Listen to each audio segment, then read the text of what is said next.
Assalamualaikum warahmatullahi wabarakatuh. Selamat siang Ibu dan rekan-rekan semua. Baiklah, pada pertemuan kali ini, kami dari kelompok 4 akan mempresentasikan hasil diskusi kami mengenai materi teknologi fermentasi.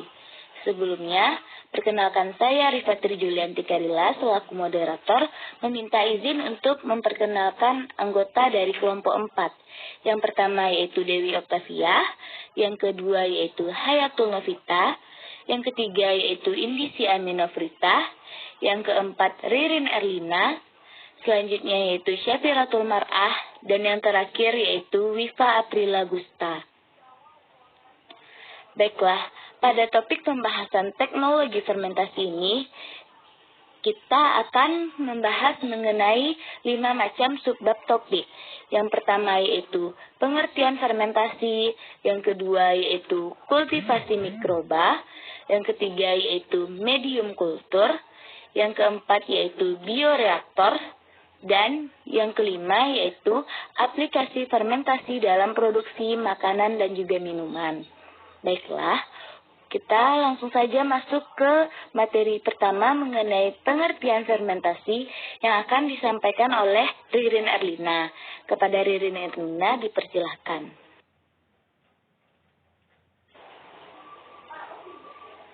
Baiklah, saya Ririn Erlina akan menjelaskan materi mengenai fermentasi.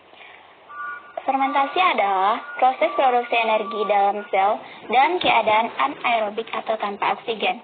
Secara umum, fermentasi adalah salah satu bentuk respirasi anaerobik.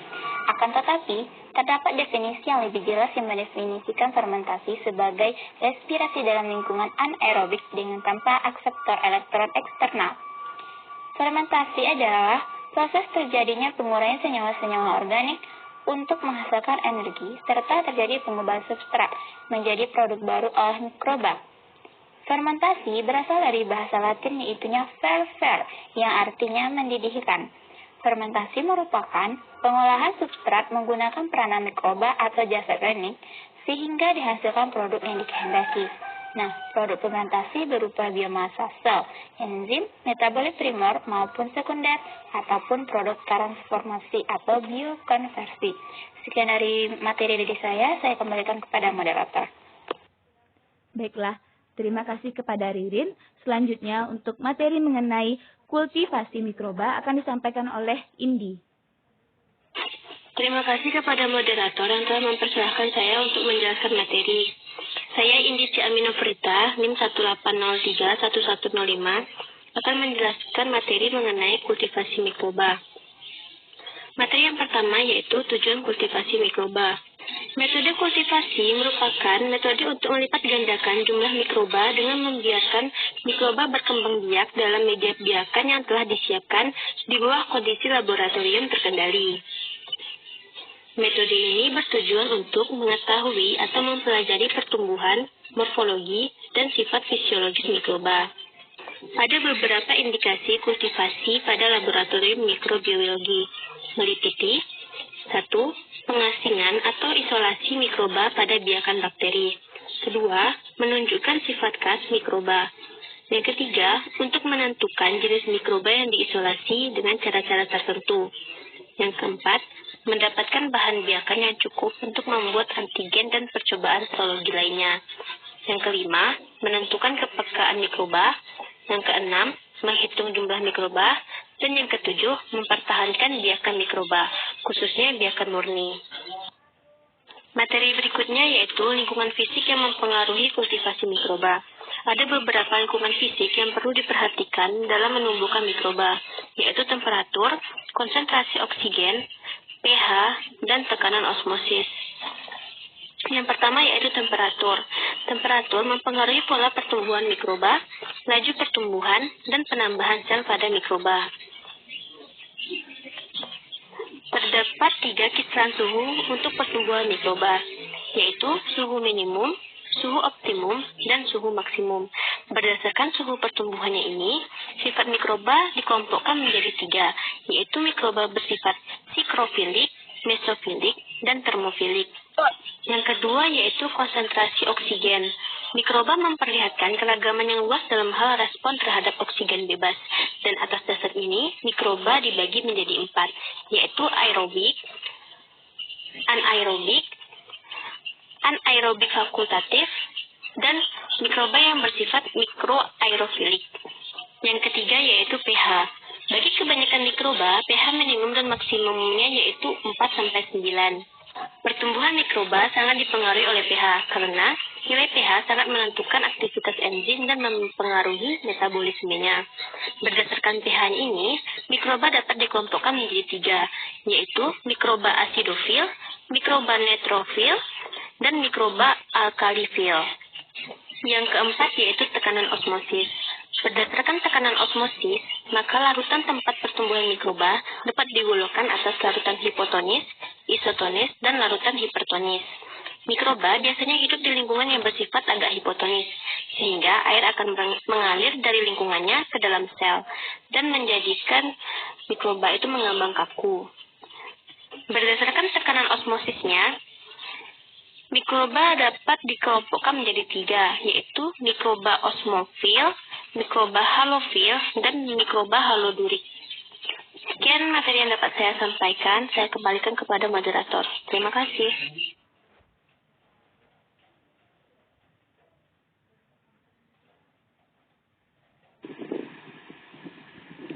Baiklah, untuk materi metode kultivasi mikroba akan saya sampaikan sendiri. Jadi, pada metode kultivasi mikroba ini terbagi atas 2 macam. Yang pertama yaitu sterilisasi, dan yang kedua yaitu teknik kultivasi mikroba. Yang pertama yaitu kita masuk ke sterilisasi. Menurut Madigan, pada tahun 2012, sterilisasi yang umum dapat diklasifikasikan ke dalam 3 macam. Yang pertama yaitu sterilisasi secara fisik, yang dilakukan dengan menggunakan uap air panas dan tekanan tinggi. Misalnya dengan penggunaan autoklav pada temperatur 121 derajat Celcius. Yang kedua yaitu sterilisasi secara kimia, yaitu dengan menggunakan larutan kimia dalam proses sterilisasi. Contohnya seperti larutan CuSO4, AgNO3, dan alkohol dengan kadar 50-75% karena dapat menyebabkan koagulasi protein mikroba. Selain itu, basa kuat dan asam kuat juga dapat digunakan karena mampu menghidrolisis mikroba. Dan yang terakhir yaitu sterilisasi secara mekanik yang dilakukan dengan menggunakan filter. Nah, jenis filter yang digunakan tergantung dari tujuan penyaringan dan bahan yang akan disaring. Sterilisasi secara mekanik umumnya dilakukan pada bahan yang tidak tahan panas ataupun bahan yang tidak tahan terhadap tekanan yang tinggi. Yang kedua, kita masuk kepada teknik kultivasi mikroba. Jadi, setelah semua bahan dan alat yang akan digunakan dalam proses kultivasi disterilkan, maka dimulailah proses isolasi untuk mendapatkan biakan murni. Jadi, pada teknik kultivasi mikroba ini kita dapat menggunakan beberapa macam teknik. Yang pertama yaitu ada teknik penyebaran atau yang sering juga disebut dengan spread plat. Merupakan teknik langsung dan yang mudah untuk mendapatkan suatu biakan murni. Yang kedua yaitu teknik goresan. Setelah inokulum digoreskan di atas medium dengan memakai jarum OC menurut pola tertentu, yaitu dapat berupa goresan T, goresan kuadran, goresan radian, dan juga goresan sinambung. Setelah inkubasi, sel-sel mikroba akan memperbanyak diri dalam waktu 18-24 jam sehingga akan terbentuk suatu massa sel yang disebut dengan koloni. Koloni inilah yang nanti kita gunakan sebagai biakan murni. Dan yang terakhir yaitu teknik lempeng tuang atau disebut juga dengan pour plat. Merupakan suatu teknik di dalam menumbuhkan mikroorganisme di dalam sebuah media agar dengan cara mencampurkan media agar yang masih cair dengan stok kultur bakteri. Jadi pada slide ini teman-teman dapat melihat gambar dari teknik penyebaran, teknik goresan, dan juga teknik tuang. Selanjutnya yaitu karakteristik biakan mikroba. Jadi, karakteristik pertumbuhan mikroba dalam medium pertumbuhan menunjukkan morfologi, mekanisme pembelahan, dan juga aktivitas metabolisme. Jadi, karakteristik yang ditimbulkan oleh pertumbuhan mikroba diantaranya yang pertama yaitu terbentuk endapan yang menunjukkan sel mikroba membentuk agregat sehingga berat dan mengendap. Misalnya yaitu pada Staphylococcus aureus. Yang kedua yaitu terbentuk pelikel yang disebabkan karena mikroba memiliki pili atau glikokaliks yang menyebabkan sel yang satu melekat dengan sel yang lainnya. Misalnya pada Mycobacterium leyi. Yang ketiga yaitu terlihat keruh yang menunjukkan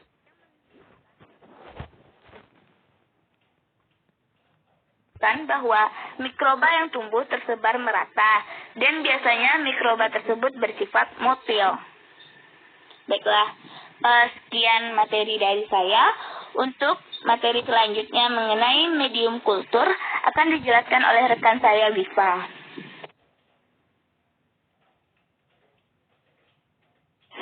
Nah, selanjutnya yaitu medium fermentasi.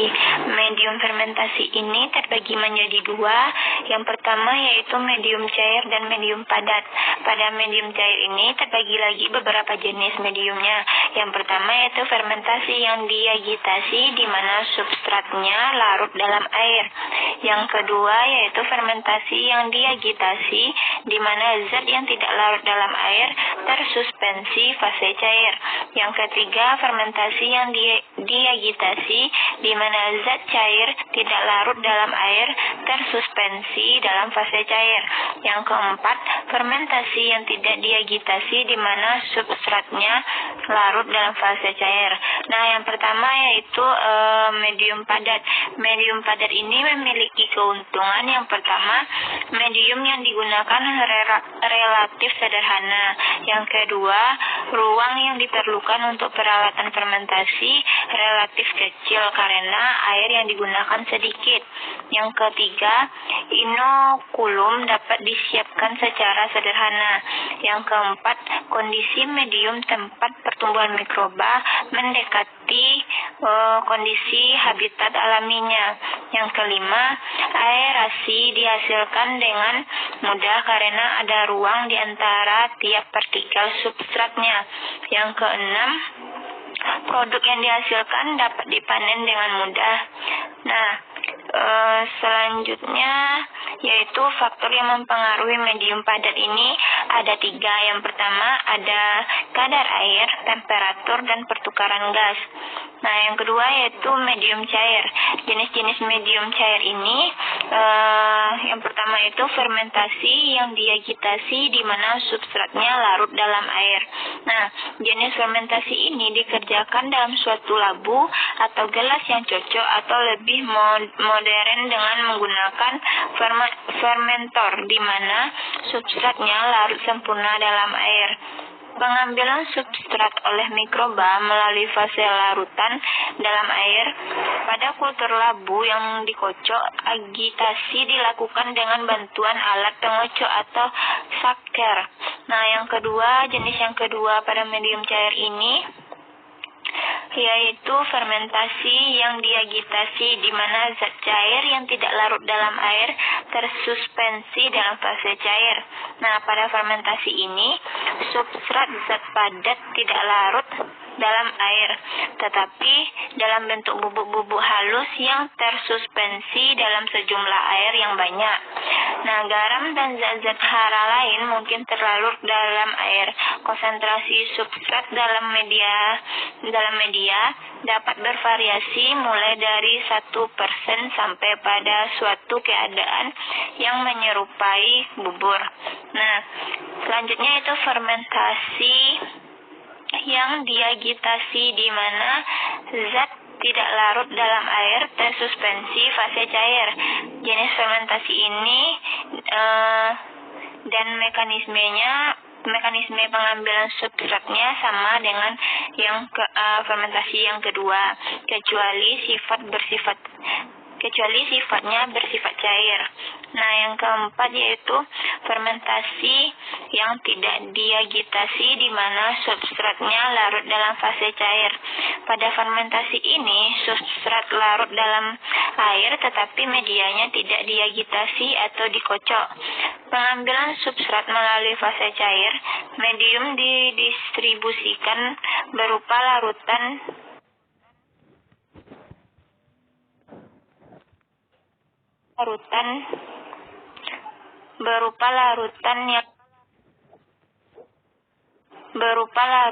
yang dangkal dalam bentuk baki atau dalam suatu wadah yang mempunyai permukaan yang luas dan dalam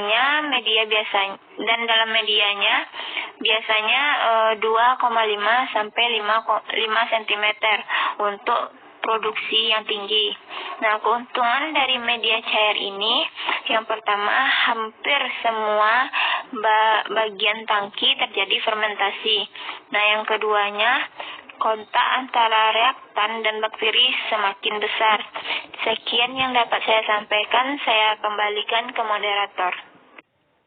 Baiklah, terima kasih kepada Wifa. Untuk materi selanjutnya mengenai bioreaktor akan dijelaskan oleh Ayah.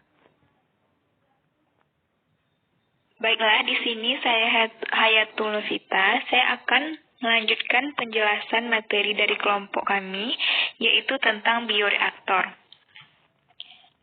Bioreaktor, atau dikenal juga dengan nama fermentor, adalah sebuah peralatan atau sistem yang mampu menyediakan sebuah lingkungan biologis yang dapat menunjang terjadinya reaksi biokimia dari bahan mentah menjadi bahan yang dikehendaki. Reaksi biokimia yang terjadi di dalam bioreaktor ini melibatkan organisme atau komponen biokimia aktif atau enzim yang berasal dari organisme tertentu, baik itu secara aerobik maupun secara anaerobik. Selanjutnya yaitu fungsi bioreaktor. Yang pertama yaitu untuk menghasilkan produk oleh mikrobia baik kultur murni atau campuran yang dikendalikan menggunakan sistem komputer dalam mengatur faktor lingkungan dan pertumbuhan serta kebutuhan nutriennya. Yang kedua yaitu sebagai tempat terjadinya proses fermentasi. Yang ketiga yaitu memberikan lingkungan yang terkontrol bagi pertumbuhan. Yang keempat yaitu untuk menghasilkan suatu produk yang diinginkan. Selanjutnya yaitu menyediakan kondisi lingkungan yang cocok bagi mikrobia di dalamnya. Yang pertama menghasilkan biomasa, selanjutnya menghasilkan enzim, selanjutnya menghasilkan metabolit, dan lain sebagainya. Lalu fungsi selanjutnya yaitu memberikan lingkungan terkontrol bagi pertumbuhan mikroorganisme atau campuran tertentu mikroorganisme untuk memperoleh produk yang diinginkan. Selanjutnya adalah bioreaktor ini hendaknya mencegah kontaminasi produksi dari lingkungan pada kultur sambil mencegah pelepasan kultur ke lingkungan. Selanjutnya yaitu fungsi bioreaktor ini adalah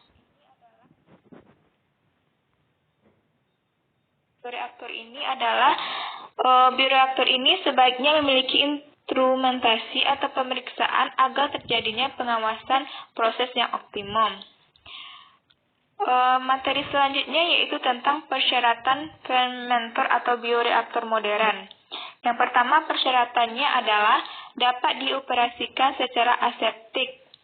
Yang kedua yaitu aerasi dan pengadukan memenuhi kebutuhan dan tidak menumbuhkan atau merusak produk.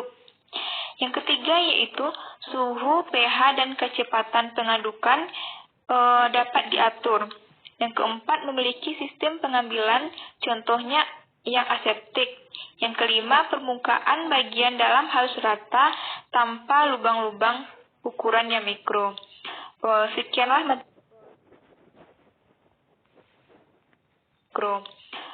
Sekianlah materi dari saya kembalikan kepada moderator. Baiklah, untuk materi selanjutnya mengenai jenis-jenis fermentor akan disampaikan oleh Vira. Baiklah, saya Syafiratul Mar'ah dengan NIM 18031-030 akan melanjutkan materi tentang jenis-jenis fermentor atau bioreaktor. Yang mana di sini ada dua ketentuan, yaitu pertama berdasarkan jenis substrat, fermentasi itu dibedakan menjadi dua macam.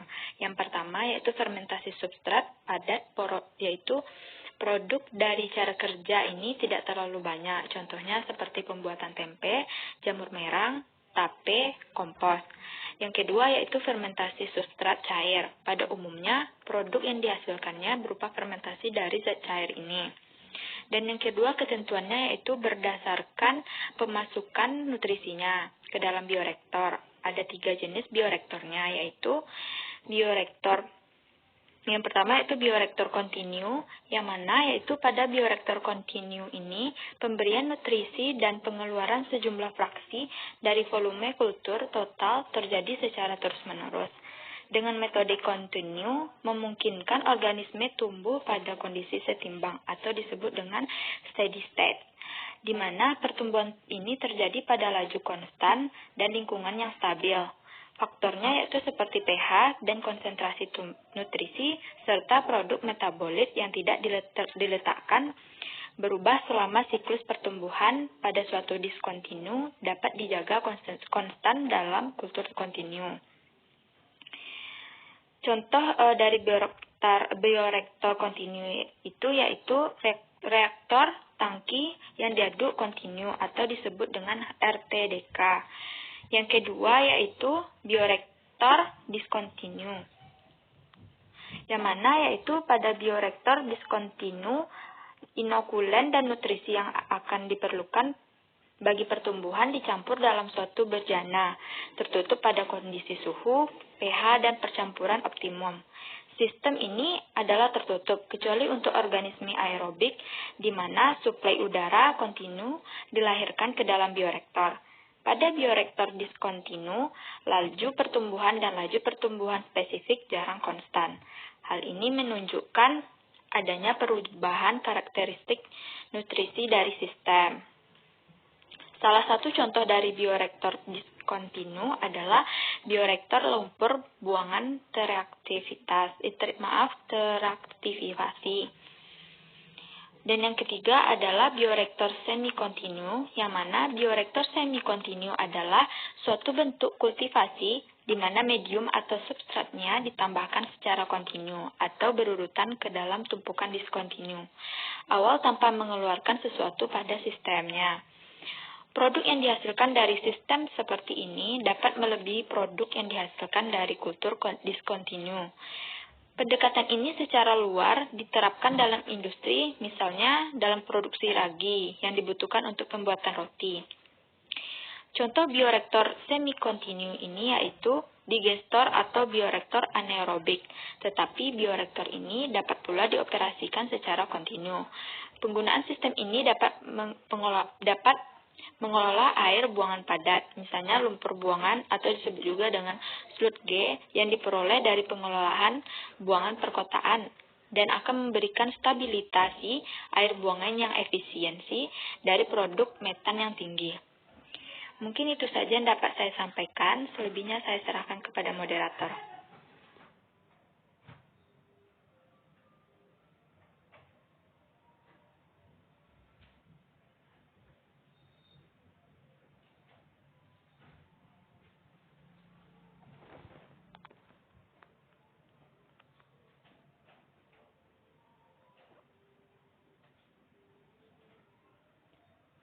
Baiklah, terima kasih kepada Vira. Untuk materi selanjutnya yaitu mengenai aplikasi fermentasi dalam produksi makanan dan minuman yang akan disampaikan oleh Dewi. Baiklah, saya akan melanjutkan materi mengenai aplikasi bioteknologi makanan. Aplikasi bioteknologi di bidang pengolahan pangan ada beberapa contoh bioteknologi tradisional di bidang pangan. Misalnya, tempe yang dibuat dari kedelai menggunakan jamur rhizopus, tape yang dibuat dari kelapa pohon atau pisang dengan menggunakan kamir, Saccharomyces cerevisiae, keju dan yogurt dibuat dari susu sapi dengan menggunakan bakteri Lactobacillus. Yang pertama yaitunya aplikasi bioteknologi pada yogurt. Yogurt merupakan minuman hasil fermentasi susu menggunakan bakteri Lactobacillus subtilis atau Lactobacillus bulgaricus.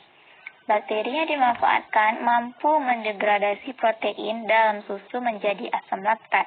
Proses degradasi ini disebut dengan fermentasi asam laktat dan hasil akhirnya dinamakan dengan yogurt.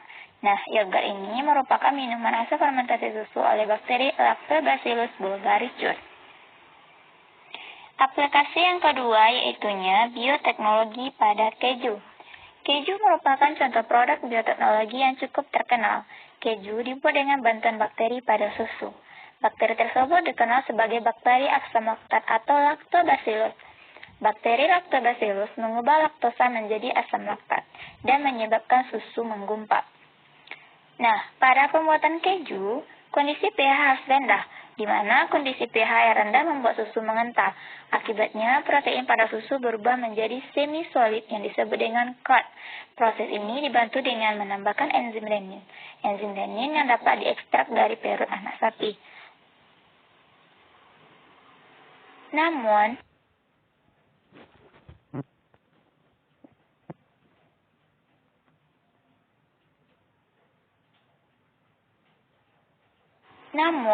saat ini enzim renin dapat diproduksi dalam skala besar dengan menggunakan teknik rekayasa genetika, di mana keju merupakan produk bioteknologi. Nah, yang ketiga yaitunya aplikasi bioteknologi pada tempe. Tempe adalah makanan khas Indonesia. Tempe merupakan makanan yang terkenal di Asia Tenggara dan juga merupakan salah satu contoh produk hasil bioteknologi yang terbuat dari kacang kedelai. Karena terbuat dari kacang kedelai yang merupakan sumber protein tinggi. Nah, tempe juga merupakan makanan yang mempunyai nilai gizi tinggi. Tempe tersebut dibuat dengan dibantu oleh jamur Rhizopus oryzae. Nah, proses pembuatan tempe cukup sederhana dan mudah dilakukan. Kacang kedelai dicuci bersih, lalu direbus hingga setelah matang. Kemudian kacang kedelai setengah matang direndam dalam air selama kurang lebih 12 jam atau semalaman. Dengan direndamnya kacang kedelai dapat menciptakan kondisi asam sehingga mikroba yang biasanya membusukkan makanan dapat dicegah. Yang keempat itunya aplikasi bioteknologi pada tahu. Tahu merupakan salah satu contoh produk bioteknologi.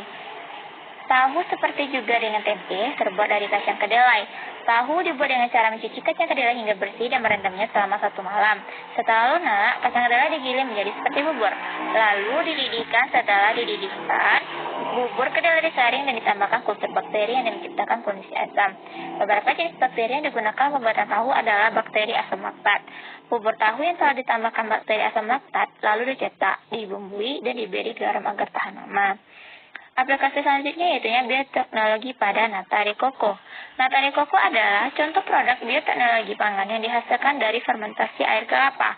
Fermentasi dan pembuatan nata de coco umumnya dilakukan oleh bakteri Acetobacter pseudomonas yang mengubah glukosa dan fruktosa yang terdapat dalam air kelapa menjadi polisakarida atau selulosa.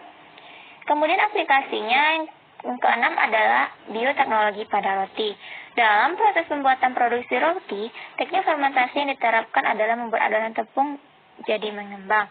Umumnya dilakukan melalui penambahan ragi yang mengandung jamur Saccharomyces cerevisiae pada adonan. Jamur tersebut akan menggunakan glukosa dalam tepung roti sebagai tempat untuk produksi karbon dioksida. Nah, karbon dioksida yang terbentuk kemudian terperangkap dalam roti dan membuat adonan roti mengembang dan berbakstur ringan. Aplikasi selanjutnya yaitunya bioteknologi pada wine. Wine atau anggur dibuat dari fermentasi dari buah anggur yang dilakukan oleh jamur Saccharomyces cerevisiae. Nah, produk anggur ini bisa dibedakan menjadi beberapa jenis. Pengelompokan tersebut lazimnya dipengaruhi oleh jenis buah anggur yang diproses, perubahan selama fermentasi, serta lama dan cara penyimpanannya. Faktor-faktor tersebut akan mempengaruhi komposisi asam dan senyawa aromatik organik yang terkandung dalam anggur. Nah, produk ini umumnya mengandung 10-15% alkohol. Kemudian aplikasi yang terakhir adalah bioteknologi modern pada makanan. Nah, penerapan bioteknologi pada makanan secara modern diawali pada 1992. Saat itu, sebuah perusahaan Amerika, Charlton, mendapat izin untuk memasarkan OHMG yang disebut far. HMG ini adalah tomat yang dibuat lebih tahan lama dan tidak dapat membusuk. Secara umum, penerapan teknologi modern pada makanan tidak dapat dipisahkan dengan bioteknologi modern pada bagian pertanian.